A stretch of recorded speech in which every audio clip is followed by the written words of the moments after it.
你这是想和老夫比试比试武功吗？我说你平时的聪明劲儿都哪儿去了？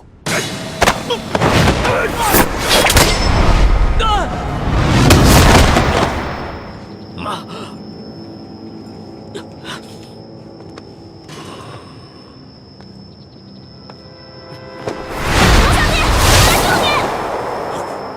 没事吧？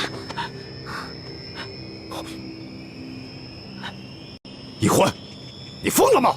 你这个月的大补丸不想要了吗？义父，对不起了，请恕干女儿要大义灭亲了。你别忘了，你哥哥和你都服下了老夫的大补丸。我告诉你，一旦毒发，你们会死得苦不堪言。鳌拜，咱们来做个交易吧，你放了皇上，我也求皇上放了你，怎么样？老夫真是看走了眼了。老夫原本以为你是一个聪明伶俐的丫头，没想到你这般幼稚。站住，鳌拜！你已经中了我的7步之岛，如果你现在强行运功的话，你在7步之内就会毒发身亡。鬼丫头，你以为老夫会上你的当吗？就算老夫中了7步刀，也会在7步之内一样先毙了你们的命，让你们为老夫陪葬的。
小弟，你没事吧？来，没事，慢点。没事，还好有你的金层背心。拦住他们，我去救皇上。你去吧。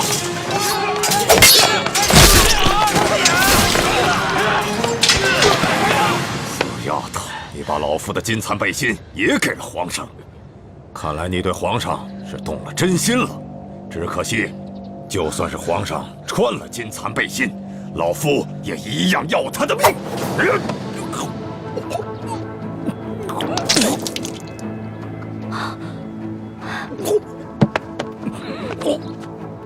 鳌拜，你果然与众不同啊！别人中了我的7步岛，只能走7步，没有想到你追了我们这么多步才倒，厉害啊！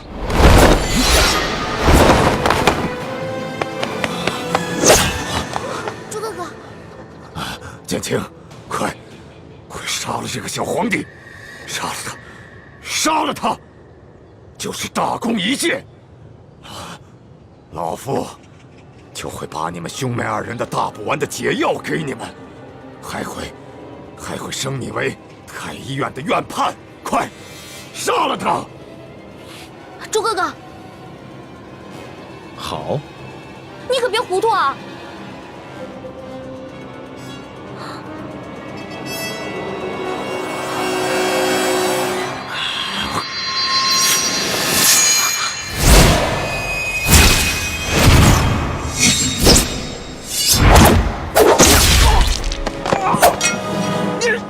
中堂大人，你忘了，我是易欢的哥哥，当然要帮自己的妹妹。你们这大补丸的解药都不想要了吗？中堂大人，你又忘了，我是大夫，大补丸的解药我会解出来的。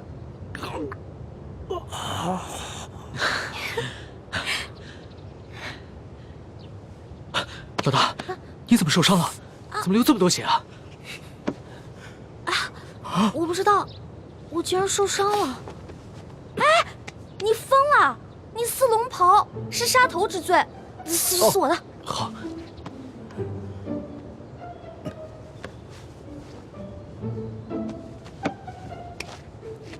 哎，等等，皇上，奴才这有手绢啊。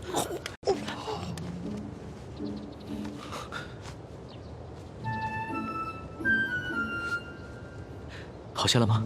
嗯。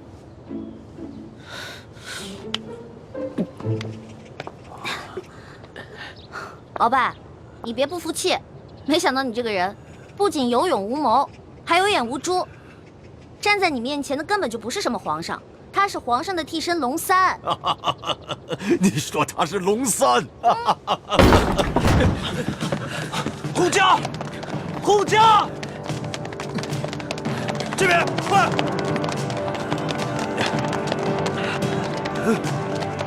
启禀皇上，情况果然如您所料，这宫中藏着数十个鳌拜的手下，奴才按照您的吩咐早有准备，才顺利的将他们拿下。好，擒下鳌拜。这，来人，拿下鳌拜。这，他真是皇上？对，这就是当今皇上。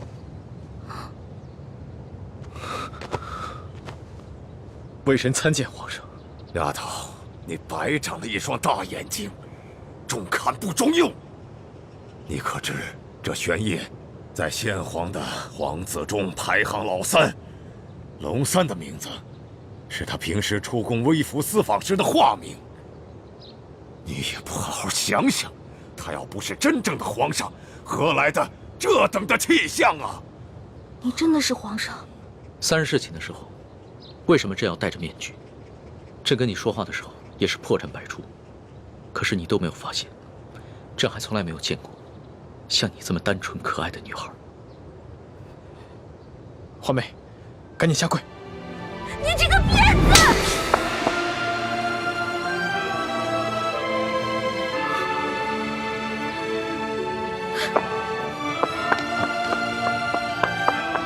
皇上，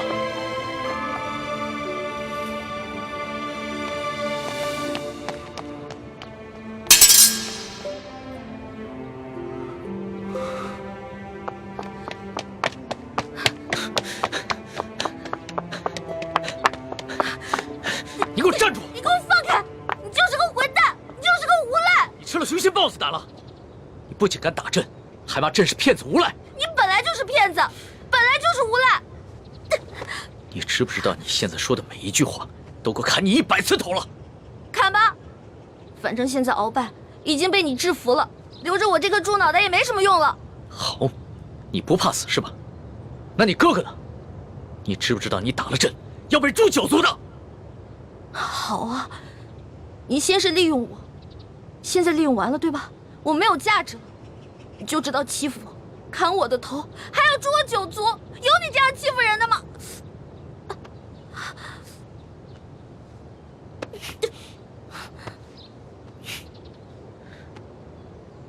伤口这么深，你还乱动？你等一下，朕马上让你哥哥过来给你止血。现在都要砍我和哥哥的头了，还止血干什么？朕难道不该砍你的头吗？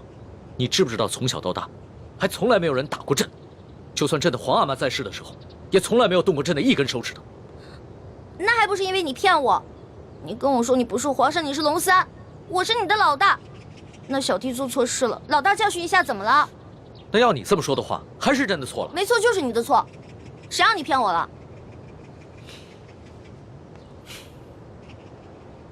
不过龙小弟，你不会真的要砍我跟我哥哥的头吧？你说呢？你当着那么多人的面打了朕，朕要是不惩罚你一下的话，还怎么君临天下呀？你还有没有良心啊？刚刚是谁冒死帮你跟鳌拜拼命的？刚刚你确实挺勇敢的。朕原本以为你就算真的担心朕，但也只会躲得远远的。我现在真是后悔了，早知道我就应该让鳌拜把你大卸8块的。这要是被大卸8块，你也好不到哪儿去。你忘了你跟朕结拜过？你还说我被你玩的团团转，你现在很得意很开心是不是？那你不也一样吗？啊，老骗我这个那个的，现在知道自己牛皮吹大了。我从小生在穷山村里面，我以为皇上都是那种威严的，哪成想是你这种泼皮无赖样啊！我怎么就泼皮无赖了？那你还一直女扮男装欺骗朕呢？啊？那反正你替朕挨了一刀，又给了朕一巴掌，这事扯平了。不过，龙小，皇上，是不是以后我得跟他们一样，毕恭毕敬的叫你皇上了？那当然了，在外人面前，朕只能是皇上，你就不能胡闹。只不过，私底下，你如果还愿意叫朕龙小弟的话，朕会很开心的。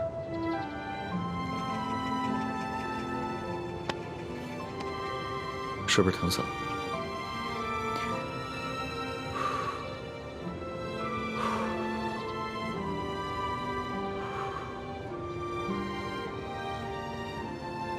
全是些子虚乌有之事。鳌拜，你！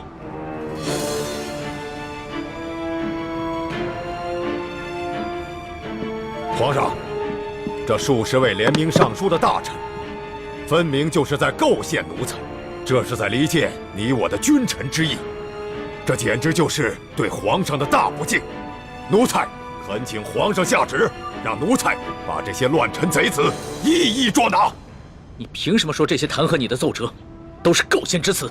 皇上，这些要弹劾奴才的奏折，究竟是什么性质？那仅仅是在皇上的一念之间。现在就看皇上是相信要弹劾奴才的这些大臣们，还是要相信奴才了。鳌拜，你当着朕的面撕毁奏折，言语无状，在你的眼里还有朕这个皇上吗？这奴才的性情一向是如此，皇上忘了，皇上经常夸奴才性情憨厚耿直，怎么到了今天就说奴才是言语无状了呢？奴才自辅政以来，哪天没有要弹劾奴才的奏折？皇上和太皇太后一向是看都不看就直接给了奴才，怎么到了今天，皇上就拿这些奏折来斥责奴才了呢？这么看来，不是奴才的眼里没有了皇上，而是皇上的心里根本就没有奴才了。到了现在，你还在强词夺理，丝毫没有悔改反省之心，真是让朕心寒呐！好了，皇上，你也不必处心积虑地挑奴才的刺儿了。皇上现在无非是翅膀硬了，想独揽大权，嫌奴才碍眼了。还是老话说得好，鸟进弓藏，兔死狗烹。皇上要如何发落奴才，就请直言吧。好，鳌拜，朕知你辅佐三朝，劳苦功高，朕看你不如安心找一个地方颐养天年吧。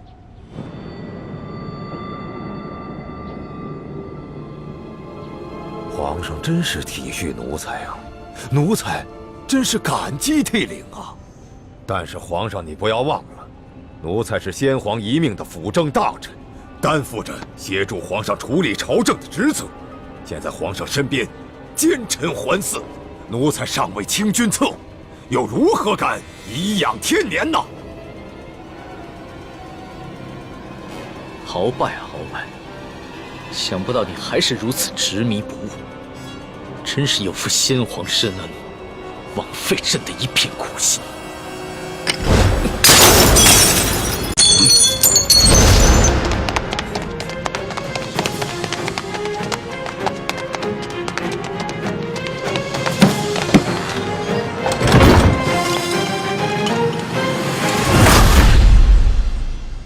按理说，我们站在康熙这边，得到的利益会更大一些。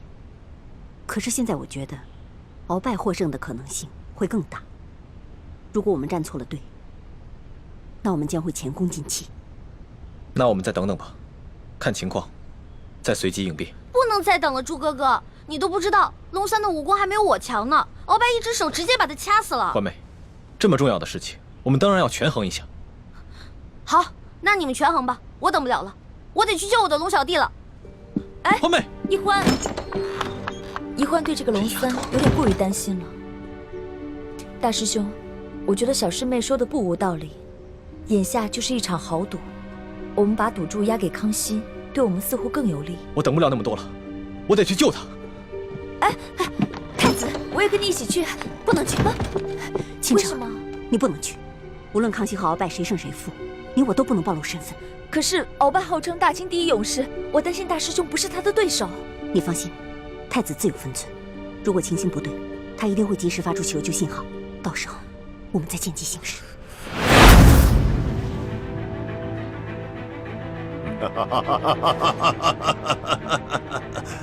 玄烨呀，玄烨，没想到你如此小瞧我鳌拜，像你这般狂妄无知，又怎守得住我大清的江山呢？好，那老夫就先送你去见先帝，再另立新君吧。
这些不羞未干的小儿，就想拿下老夫，天大的笑话！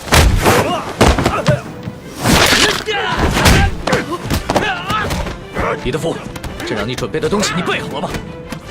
回皇上，奴才岂敢抗旨？奴才确实在闸里下了内力散，奴才也不知道为何会失去效果呀。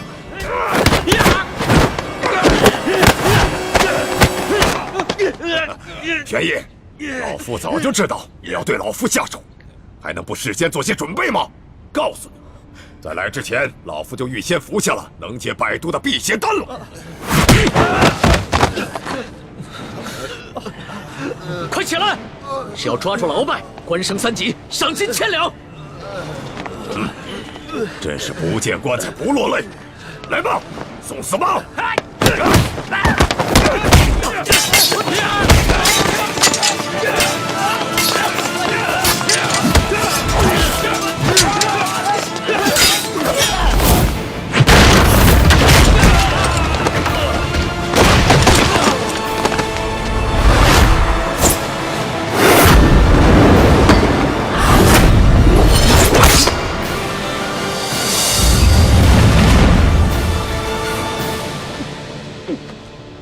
皇上，你这是想和老夫比试比试武功吗？我说你平时的聪明劲儿都哪儿去了？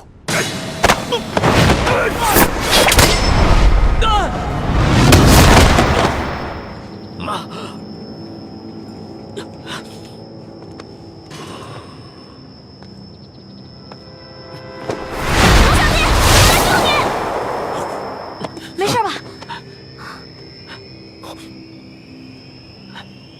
一欢，你疯了吗？你这个月的大补丸不想要了吗？义父，对不起了，请恕干女儿要大义灭亲了。你别忘了，你哥哥和你都服下了老夫的大补丸。我告诉你，一旦毒发，你们会死得苦不堪言。鳌拜，咱们来做个交易吧，你放了皇上，我也求皇上放了你，怎么样？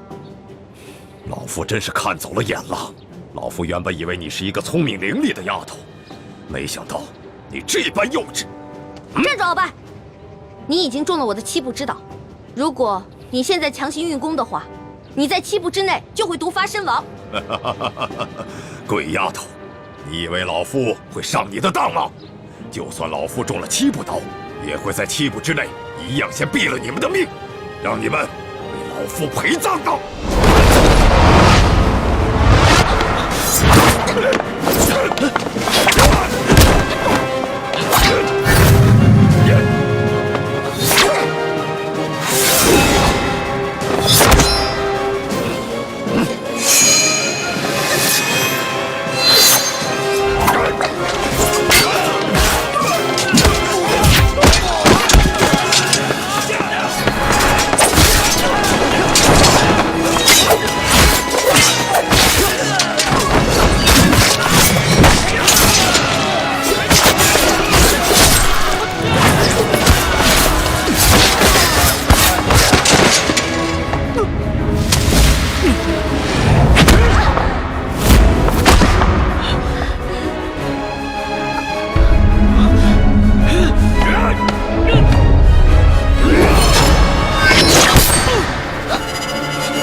罗小弟，你没事吧？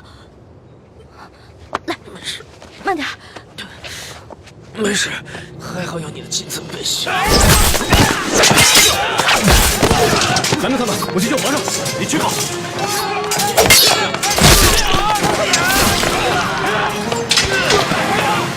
丫头，你把老夫的金蚕背心也给了皇上，看来你对皇上是动了真心了。只可惜，就算是皇上穿了金蚕背心，老夫也一样要他的命。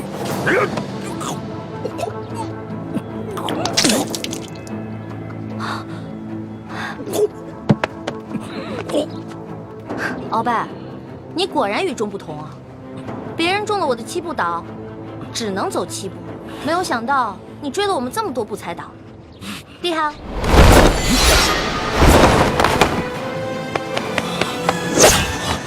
朱哥哥，剑青，快杀了这个小皇帝，杀了他，杀了他，就是大功一件。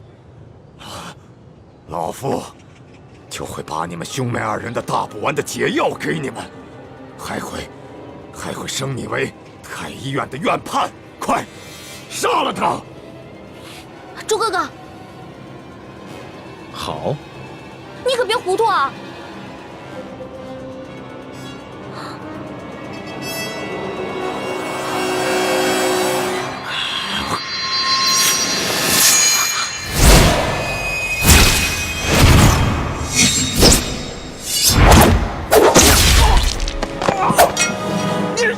中堂大人，你忘了，我是奕欢的哥哥，当然要帮自己的妹妹。你们这大补丸的解药都不想要了吗？中堂大人，你又忘了，我是大夫，大补丸的解药我会解出来的。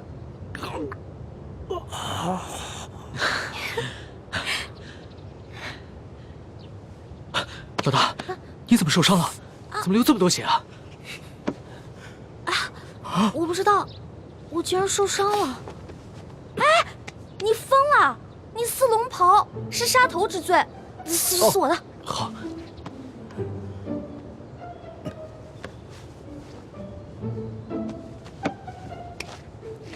哎，等等，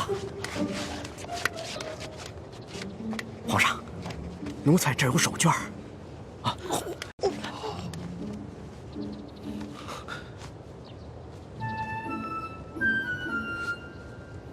好些了吗？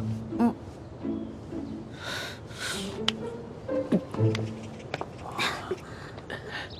鳌拜，你别不服气，没想到你这个人不仅有勇无谋，还有眼无珠。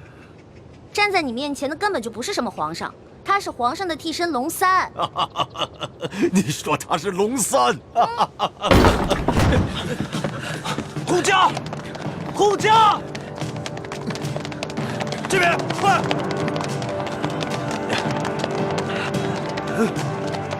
启禀皇上，情况果然如您所料，这宫中藏着数十个鳌拜的手下，奴才按照您的吩咐早有准备，才顺利的将他们拿下。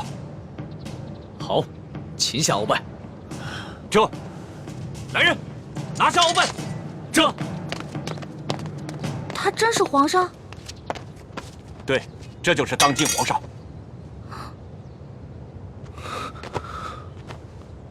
微臣参见皇上。丫头，你白长了一双大眼睛，中看不中用。你可知这玄烨在先皇的皇子中排行老3，龙三的名字是他平时出宫微服私访时的化名。你也不好好想想，他要不是真正的皇上，何来的这等的气象啊？你真的是皇上？3日事情的时候，为什么朕要戴着面具？朕跟你说话的时候也是破绽百出，可是你都没有发现，朕还从来没有见过像你这么单纯可爱的女孩。华妹，赶紧下跪！你这个骗子！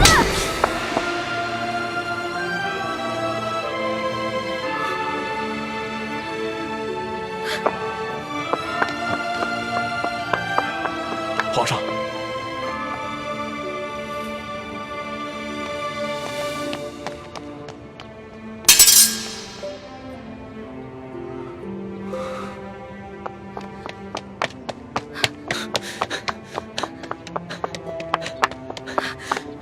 你给我站住！你给我放开！你就是个混蛋，你就是个无赖！你吃了雄心豹子胆了！你不仅敢打朕，还骂朕是骗子无赖！你本来就是骗子，本来就是无赖！你知不知道你现在说的每一句话，都够砍你100次头了？砍吧，反正现在鳌拜已经被你制服了，留着我这个猪脑袋也没什么用了。好，你不怕死是吧？那你哥哥呢？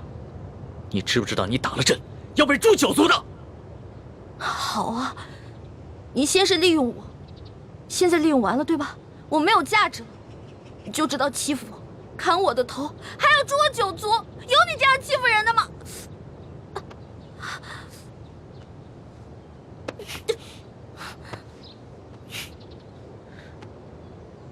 伤口这么深，你还乱动？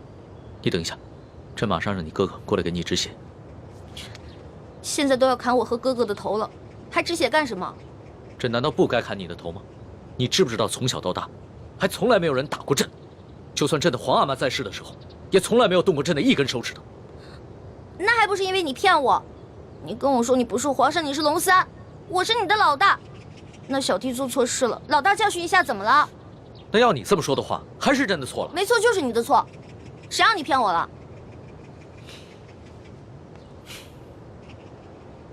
不过龙小弟，你不会真的要砍我跟我哥哥的头吧？你说呢？你当着那么多人的面打了朕，这要是不惩罚你一下的话，还怎么君临天下呀？你还有没有良心啊？刚刚是谁冒死帮你跟鳌拜拼命的？刚刚你确实挺勇敢的。朕原本以为你就算真的担心朕，但也只会躲得远远的。我现在真是后悔了，早知道我就应该让鳌拜把你大卸八块的。朕要是被大卸八块，你也好不到哪儿去。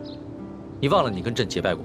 你还说我被你玩的团团转，你现在很得意很开心是不是？那你不也一样吗？啊，老骗我这个那个的，现在知道自己牛皮吹大了。我从小生在穷山村里面，我以为皇上都是那种威严的，哪成想是你这种泼皮无赖样啊！我怎么就泼皮无赖了？那你还一直女扮男装欺骗朕呢？啊？那反正你替朕挨了一刀，又给了朕一巴掌，这事扯平了。不过，龙小，皇上，是不是以后我得跟他们一样，毕恭毕敬的叫你皇上了？那当然了，在外人面前，朕只能是皇上，你就不能胡闹。只不过，私底下，你如果还愿意叫朕龙小弟的话，朕会很开心的。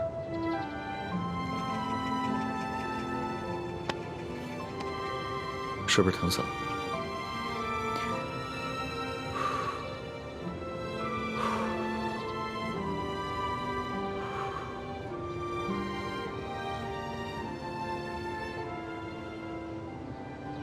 所董，奴才在。朕封你为国史院大学士。奴才谢主隆恩。还有你的那些属下，护驾有功，全部每人晋升1级，赏白银1000两。谢皇上，奴才遵旨。皇上万岁万岁万万岁！平身吧。这。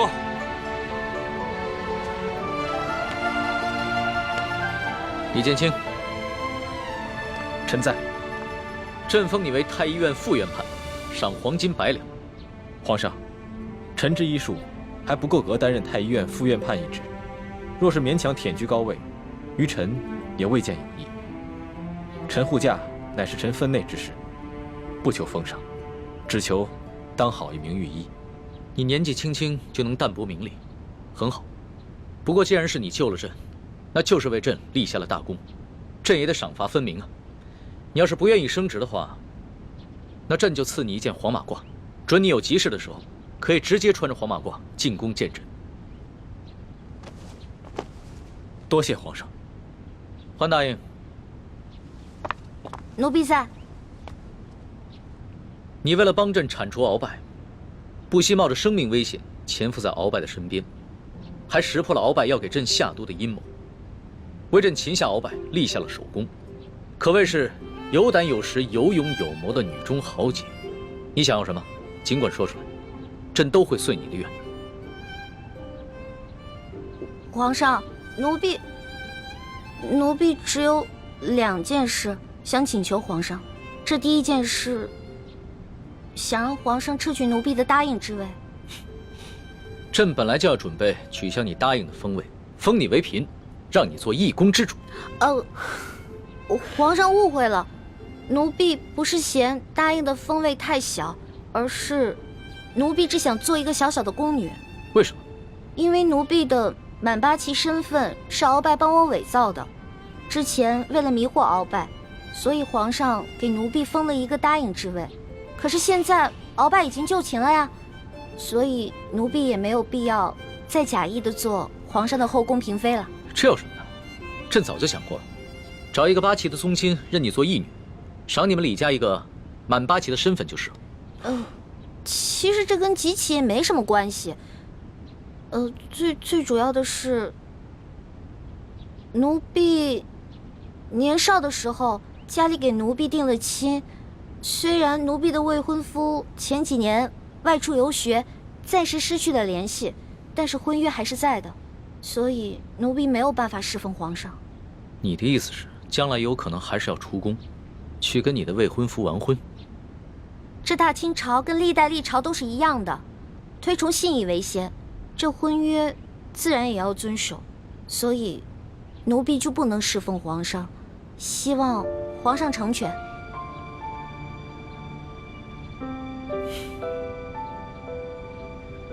你既然不愿意做朕的嫔妃，那朕也就不强求你了。你毕竟是立下了大功，朕也不会让你做一个普通的宫女。这样吧，朕就留你在御书房，做朕的笔墨侍书。等将来你的未婚夫有了消息，朕就让你出宫去和他完婚。奴婢谢皇上恩典。这个笔墨侍书，以前宫里是没这个职位的，而是朕特意为你而设。你既不是后宫嫔妃，也就不适合住在东西12宫中的任何一宫之中。这样，让人在后宫之中找一处幽静的住所，赐名永乐斋，暂时拨给你住。谢皇上恩典。那你的第2个要求呢？我第2个要求很简单，奴婢知道皇宫里有一个宝库，里面有好多奇珍异宝，奴婢想进去转一转。你还真是个小孩心性。好，朕准你了，准你去宝库逛一逛，顺便挑拣自己喜欢的宝贝，就当是朕给你的赏赐。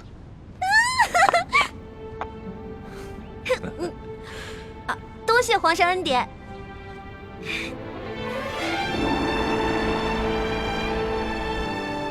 石叔姑娘，哇，请。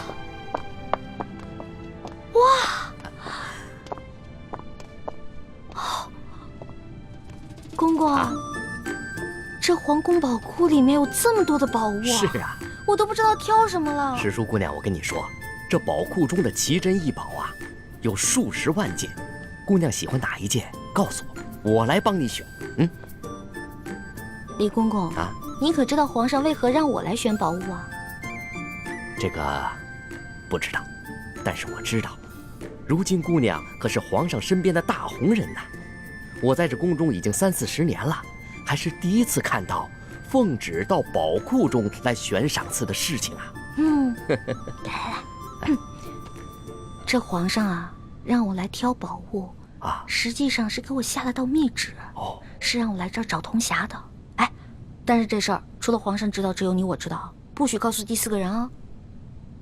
奴才明白，姑娘你放心，我在这宫中当差好几10年了，就一样好处，嘴巴紧，从来不乱讲话。这个好，继续保持啊。好，走，我带你去看看册子啊。啊，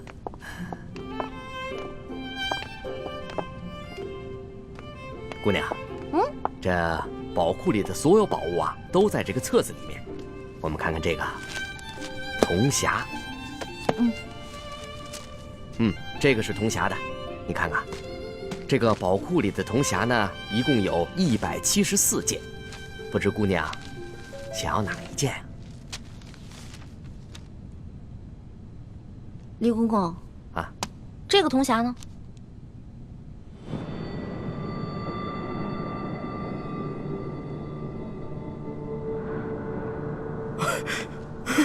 姑娘饶命啊，姑娘！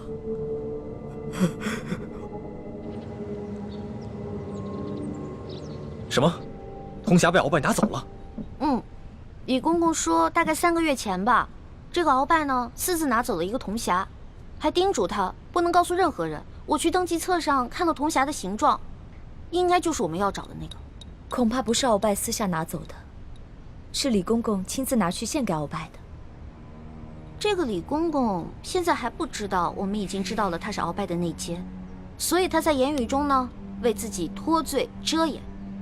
哎，朱哥哥，我可听了你的话啊，没有揭穿他。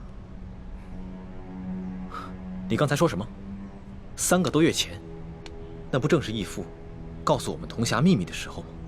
难道鳌拜也知道了铜匣的秘密，所以抢先一步拿走了铜匣？可是鳌拜怎么知道铜匣的秘密呢？难道我们明珠谷出了奸细？奸细？我觉得会不会是鳌拜觉得那个铜匣很顺眼，自己比较喜欢，就顺手拿走了呢？环美，这么大的事情，我们不能存在侥幸心理。皇宫的宝库中有数10万件的珍宝，鳌拜偏偏选中了铜匣，一定是铜匣的秘密泄露了。那也就是说，咱们明珠谷有内奸了，那怎么办啊？眼下之计，只有想办法到鳌拜府上拿到铜匣，在暗中通知师傅们排查谷中所有人，找到奸细。学姐姐说的有道理，之前这康熙啊，一直担心我中了大补丸的毒，但他不知道咱们已经把毒悄悄的给解了，所以呢，我可以借口找解药，亲自搜查鳌府，康熙肯定会答应我的。环美，康熙一直对你言听计从，就连你之前打了他一巴掌，他也饶恕了你。但是，你千万不要被他的柔情蜜语所迷惑。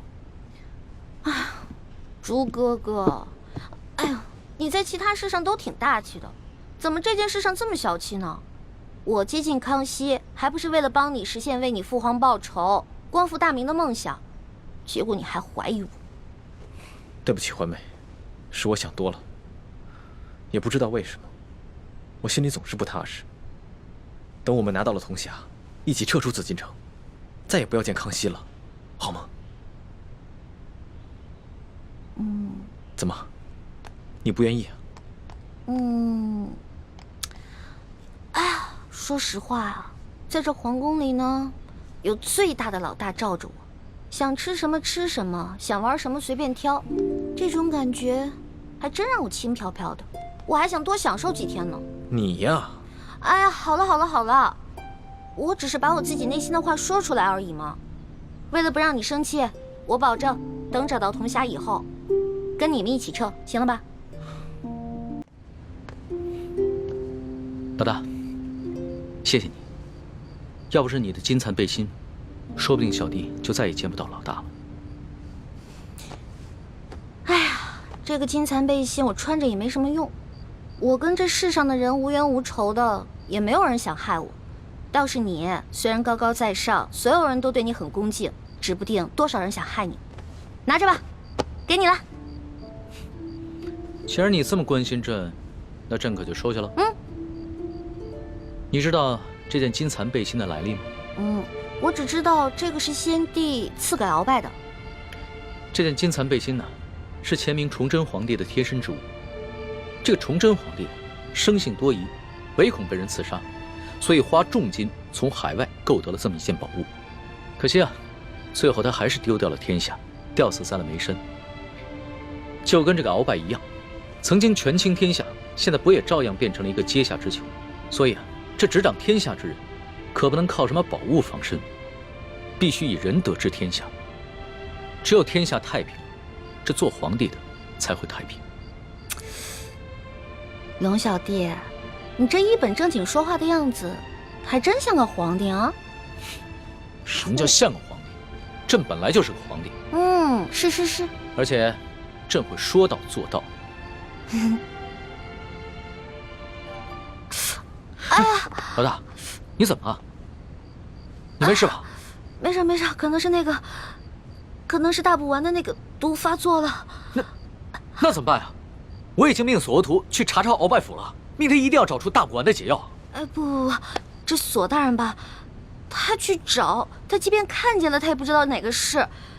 要不然你还是让我去吧，我去搜吧。不是，可是你这样能坚持住吗？我其实刚来的时候吧，吃了我哥哥给我制的那个药，虽然不能根治这个毒吧，但是可以缓解一下。你让我稍微缓一下啊。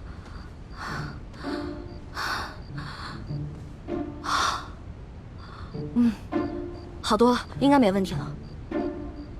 行吧，那你就赶紧拿上朕的金牌，去鳌拜府查吧。龙小弟，如果我去搜的时候看到一些金银财宝，我能不能顺便带走点？老大，你在宝库里边挑了那么多宝贝，还不知足？钱是个好东西嘛，多多益善啊。你呀，真是个小财迷。所以，龙小弟，你这话是答应了？啊，谢谢龙小弟。这样，等我发了大财以后，一定带你去京城第一酒楼吃顿好吃的，行不行？好，就这么定了。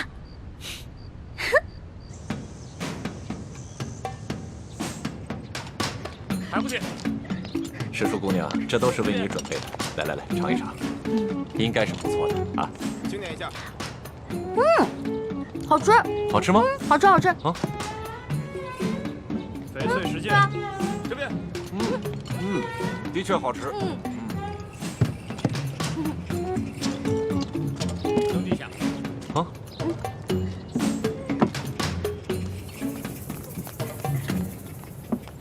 表姨夫，这是查抄的物品清单，您过目。啊。这大补丸的解药，府中里里外外、上上下下都搜了个遍，还是未能找到。这怎么能行啊？大补丸解药是最重要的东西啊！皇上说了，掘地3尺也要找出来。继续搜。是，卑职这就亲自带队再去搜一遍。快去。你走。这，赤树姑娘，这是查抄的物品清单，您长长眼，过目。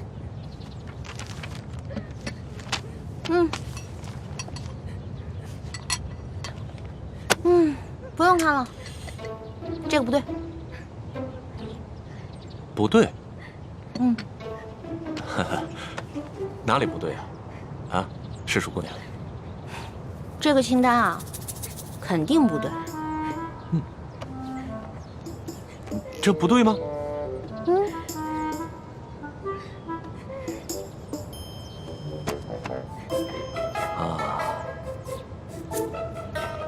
好，赤树姑娘，咱们能不能借一步说话？好啊。走。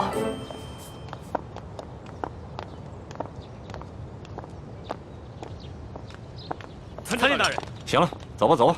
这走。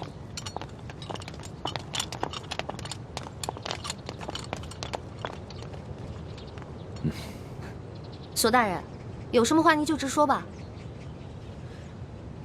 哎。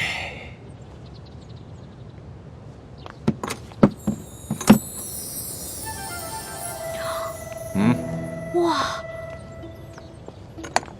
这么多金银珠宝啊，连在皇宫的宝库里都没见过呀。世淑姑娘，你这眼光挺毒啊，一眼就看出这账目不对啊。实话实说吧，这2箱宝物还真就没入账。咱俩来鳌拜府，也不能白辛苦这一趟吧？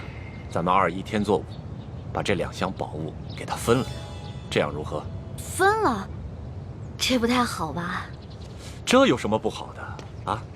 这皇上命咱们俩来查抄这鳌拜府，其实就是想赏咱们俩一个发财的机会，这你都不懂吗？那也是，咱就别跟皇上客气了。是啊，那咱跟皇上客气什么呀？啊？那这样，一会儿你找个人啊，帮我把这箱抬到永乐斋去。没问题啊，这个包在我身上，你就不用担心了啊。那世淑姑娘，这些账目可对了？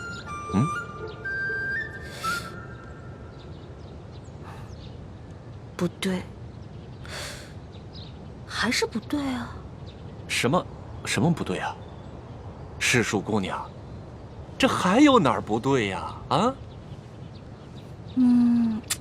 这个不对。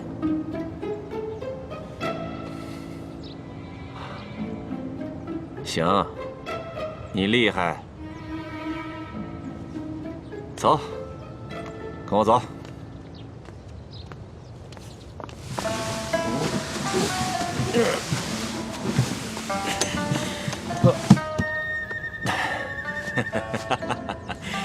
哎呀，世淑姑娘，这是我藏的最后1箱的宝物了，啊，没入账的宝物了。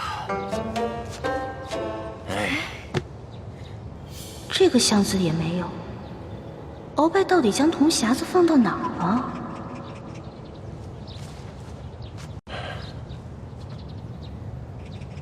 世淑姑娘，这最后1箱宝物，我本来是要留下来，孝敬其他王公大臣的。你想啊，咱俩捞到了这查抄鳌拜府的肥差，这朝里多少眼睛盯着咱俩也不能不懂规矩啊，是不是？是啊，索大人啊，我虽然不是特别懂你们这朝中的复杂关系吧，但是我也知道，这人要懂得分享，不能吃独食，不然啊会招来祸灾的，是不是？是啊，哎呀，世淑姑娘就是聪明伶俐，难怪皇上这么宠爱你。哎，那现在这账目可对了？这账目是对了，但是我这解药还没找到呢。对呀，这解药没找着。鳌拜这奸贼实在是狡猾得很呐！这找不着解药，咱俩怎么向皇上交代呀？索大人，您看这样，您让手下的人呢去审一审鳌府的人，问问这鳌府里面有没有什么密室之类的。对呀，我怎么就没想到这一点呢？啊，哎呀，还是世淑姑娘更胜一筹啊！那咱这个先放着，查解药去。走。世淑姑娘，你瞧这个地方机关重重，也不知道藏了多少宝物，说不定这大补丸的解药就藏在里面。索大人，这个机关十分的复杂，我们真的没办法打开啊！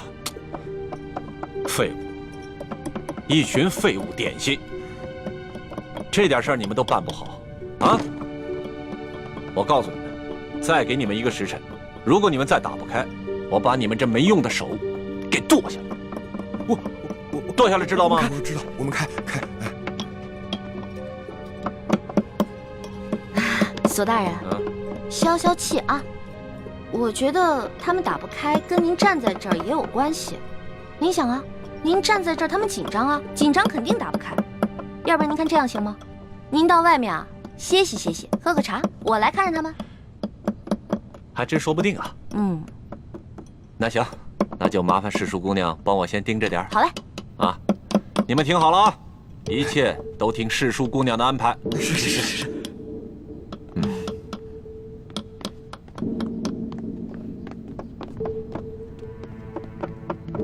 世叔姑娘，这个机关设计得非常巧妙，我等真的无力打开啊！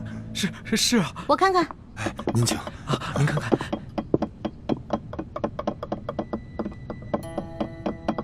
哎，世叔姑娘，你也会开机关啊？嘘，小声点啊，这事儿不能声张。这个机关我要是开不了的话，你俩手可就保不住了啊！是，我们不说。我这次要是开不开的话，千万别怨我啊！不会，能开开。哎，您请。哎，您请。天灵灵，地灵灵，保佑我一定要开啊！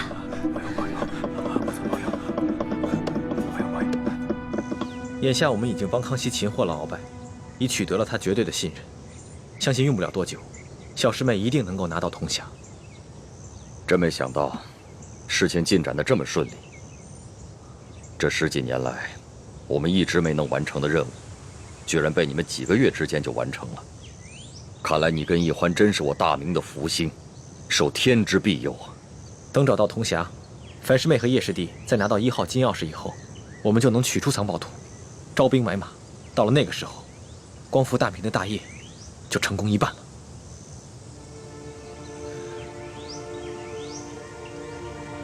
唉，怎么了，义父？有件事情藏在我心里已经很多年了，我现在告诉你，你也要把它藏在心中，不能告诉任何人。义父，请讲。孩儿定当守口如瓶。你可知道，我为何让你们活捉孙府？为了清除逆党，同时追查二哥四星的下落。那你可知道我为何要急于见四星？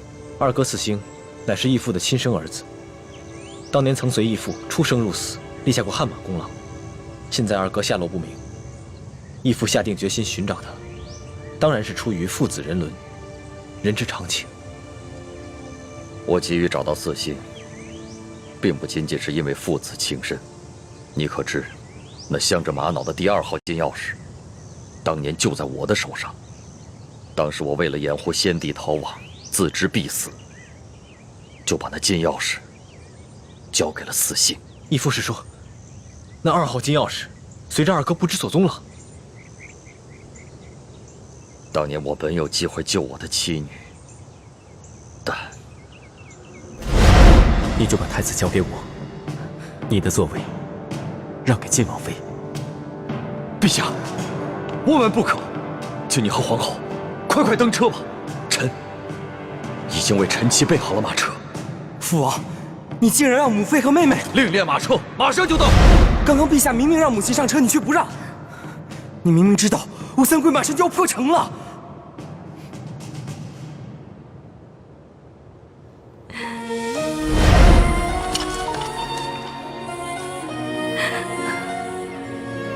什么？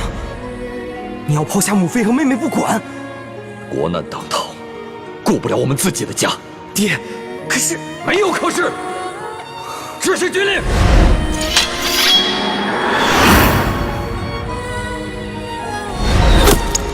娘，小妹，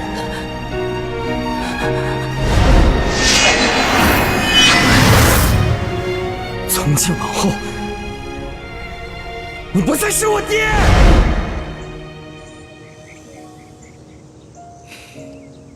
这么说来，现在我们手上只剩下了延平王的3号金钥匙。就算找到了铜匣和1号金钥匙以后，也都于事无补了。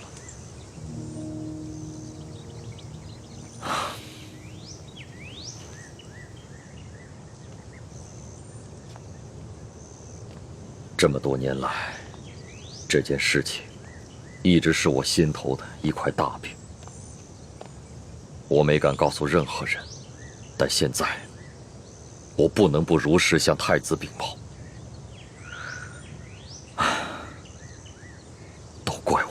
耽误了光复大明的大业。义父千万别这么说。义父为我大明，为我朱氏，已经牺牲的够多了。义父，等我们找到铜匣和1号金钥匙以后，我们再一起寻找二哥的下落。此行多年来杳无音信，我怀疑，如今他早已不在人世，要不然就是故意隐藏起来，以此来惩罚我当年的狠心。义父，我们一定会找到二哥的，而且我相信，总有一天，他会理解你的苦衷，而苍天定会庇佑我大明。皇祖母，这只是一个小小的答应，居然敢动手打皇上。更不可思议的是，皇上居然还不予追究，还破例给他封了一个什么笔墨侍书的职位，给他加倍的疼爱。岂有此理！岂有此理呀！小小的笔墨侍书，竟敢在大庭广众之下去打皇上！李德福，这怎么？你怕皇上怪罪，不敢食言？回太皇太后，不是奴才不敢直言，当时奴才和索大人还有宫里的内侍全都低头跪在地上，只听见一声清脆的响声，没有看清到底发生了什么事啊。那其他人呢？都没看见？这个奴才就不知道了。那声巴掌响，是皇上自己打了自己一下？当然不是。那就是皇上打了李易欢那个贱婢一下？也不是。这也不是，那也不是，你现在就跟本宫说清楚，这一巴掌到底是怎么回事？皇后娘娘，奴才是实话实说，当时确实奴才没有看见李欢打了皇上一巴掌。这皇上又严令我们不许多嘴，所以奴才不敢妄加猜测呀。你这个老滑头！李德福啊，看来你真是有点老眼昏花了，该瞧到的你都没瞧到。太皇太后恕罪，奴才该死，请太皇太后责罚。李德福，你可是这宫里的老人了啊！你说说，冒犯了皇上，该当何罪？回太皇太后，冒犯皇上，那是死罪。那动手打了皇上呢？这奴才在宫中30多年了，还从未见过如此胆大包天、不知死活之徒，所以无旧例可循。但显然当处以极刑，诛灭9族。李德福啊，你若不是皇后禀报了哀家，你还在那儿装聋作哑呢。奴才该死，奴才该死！哎呀，李德福啊，李德福，你服侍了哀家已经整整30年之久了。你可知哀家当下最担心的是什么？最害怕的是什么？奴才不敢妄加猜测。鳌拜专政，让我担心，但是我不怕。这吴三桂以兵自重，哀家也担心，但是也不怕。哀家最怕的是这宫里头再出现一个像董鄂妃这样的狐妹子，怕会毁了皇上，毁了我大清江山呐！太皇太后，您请放宽心，那李易欢她成不了董鄂妃，她是个汉女，况且自幼又定了亲，一旦她的未婚夫出游回来，那李欢就该出宫完婚去了。这汉女怎么了啊？定了亲又怎么了？当年这海兰珠就嫁过人，这太宗皇帝不照样爱若珍宝吗？董鄂妃一样，她还是先帝的弟媳呢，那先帝不是照样为她神魂颠倒了吗？这李易欢呐，比起这海兰珠啊、董鄂妃呀，真是有过之而无不及呀！居然还敢打皇上啊！皇上连这个都能忍，这说明把他纵容到什么地步了啊！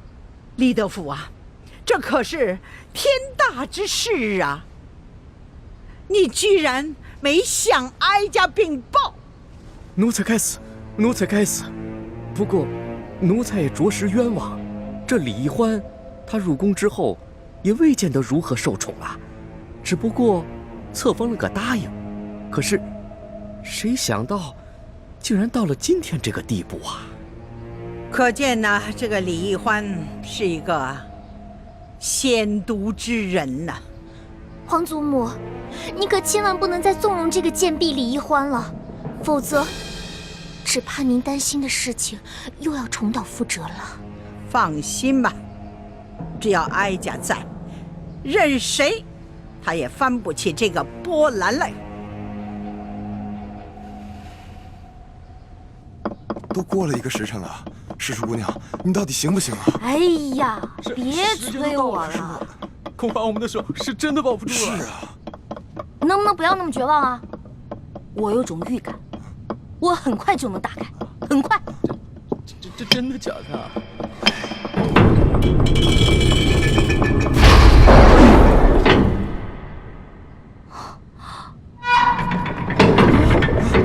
这个时辰了还没打开吗？我打开了，我打开了！世叔姑娘，你可太棒了！哎，世叔姑娘，真是没想到，你居然会开机关呐，太了不得了！走，不是，赶紧休息吧。我不会开机关，我是之前皇上不是安排我在鳌拜府当卧底吗？哦，我看见过几次，照葫芦画瓢，您看捣鼓了1个时辰才给捣鼓开。哎，世叔姑娘，真是没有想到。你看这么一次就能够记下手法来，这可太了不得了，真是聪慧过人呐！走，咱们休息一会儿。如今鳌拜倒台了，我弟弟有何反应？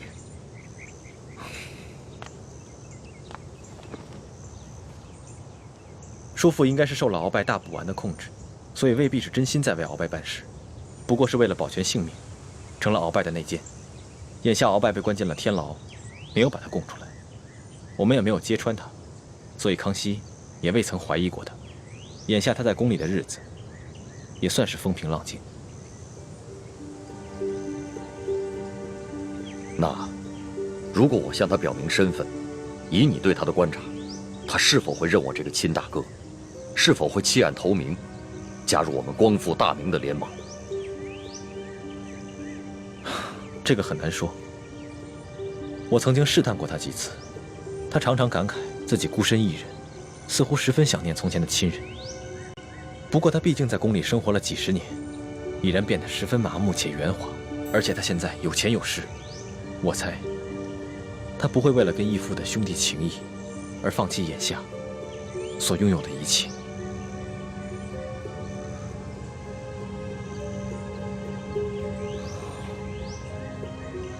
好吧，那就再慢慢观察观察。哎，世叔姑娘，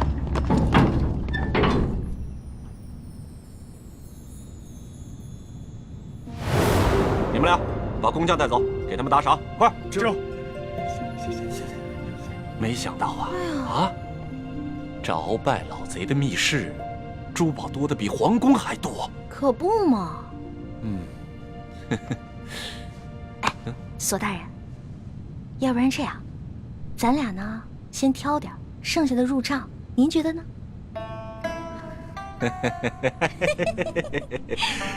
这和世叔姑娘一起办案，真是太开心了。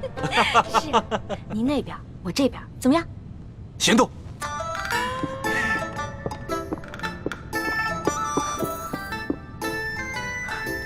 真是皇天不负有心人，我终于找到你了。哼，朱哥哥，看你以后还好意思骂我笨。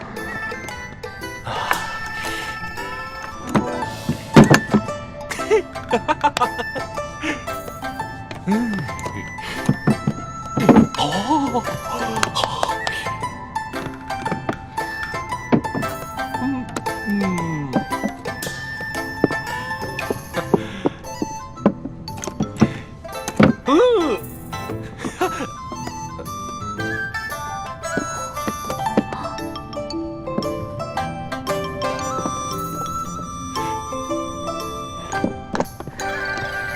哎，世叔姑娘，你这就挑好了？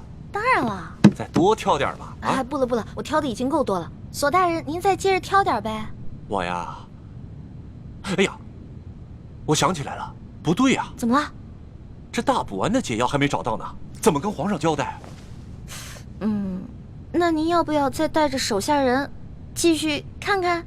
您看这天色不早，我挑的已经够多了，我先撤了。好嘞，那我送你出去。来，谢谢索大人。慢点。好。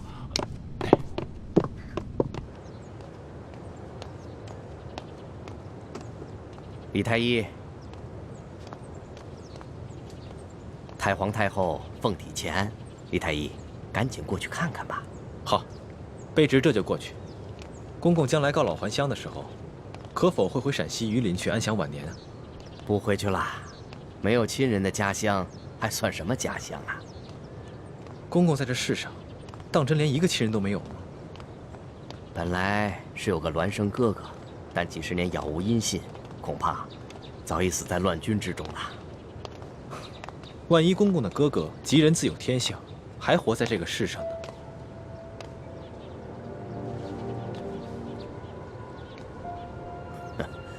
怎么可能呢？在这世上，怎么可能有那么好的事呢？啊，快走吧，太皇太后还等着呢。看来，他还是很渴望亲情的吧？如果义父出面与他相认，他一定会很惊喜吧？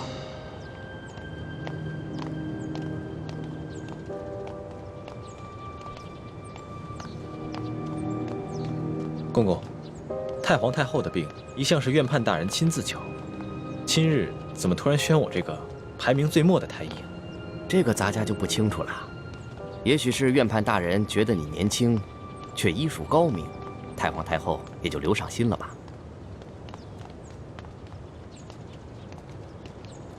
公公，这好像不是去慈宁宫的路吧？太皇太后不在慈宁宫，你别多问了，跟咱家去就是了。公公，太皇太后宣我瞧病，不会是有别的什么事吧？看在咱们同乡同姓的份上，能否告知一二？你多心了，你刚刚才救了皇上，太皇太后也许是想赏赐你呢。多谢公公，走吧。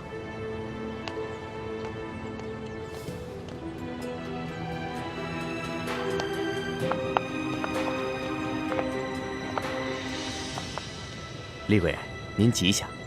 李公公安好。微臣参见厉贵人。李太医免礼。谢厉贵人。